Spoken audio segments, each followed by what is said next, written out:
Tony Bellew will face Ilunga Makabu on June 4th for the vacant WBC Cruiserweight World title. For those of you who don't know who Makabu is, he's a Congolese-born, South African-based cruiserweight whose biggest win was against Tabiso Mchunu. And Mchunu, for those of you who can't remember who he is, he was the guy who schooled Eddie Chambers when Eddie Chambers went down to cruiserweight.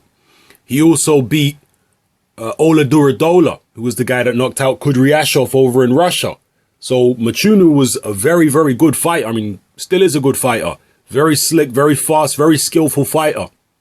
And Makabu went in there with him and actually knocked Mchunu out. He ground him down and beat him. I was actually quite surprised by that. I expected Mchunu to win that fight. He'd impressed me greatly with his skills in the Chambers fight and the Duradola fight and what have you.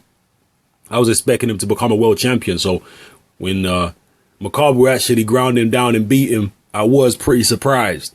So Makabu's a big puncher. He's dangerous. Definitely not going to be any type of pushover for Tony Bellew. This is going to be a very, very tough fight for Bellew right here. I feel as though, from what I've seen of Makabu, I feel as though Bellew does have more versatility to his game. I do feel that, although I haven't seen as many of Makabu's fights as I've seen of Bellew's fights. But the fights I have seen of Makabu, he's a fairly straightforward, rudimentary fighter. Comes forward very tough, tucks up tight, throws his big power punches. As I say, he really can crack. So Bellew's obviously going to be up against it. The fight is likely to take place in Liverpool, possibly at Goodison Park. Tony Bellew is an Everton supporter. For those of you outside who are not from the UK, that will probably go right over your head, but it is what it is. So it will likely be at Goodison Park. We'll see. Yeah, definitely a good fight. A fight I'm looking forward to. The cruiserweight division is hot right now. It is. In fact, the cruiserweight division has been the most slept on division, one of the most slept on divisions in recent years in the world of boxing.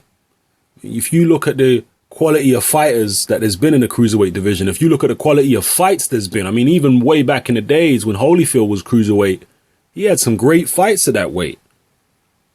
So it's a really slept on division. And right now there is a ton of talent at cruiserweight. And basically, I've heard other people say this and it's true.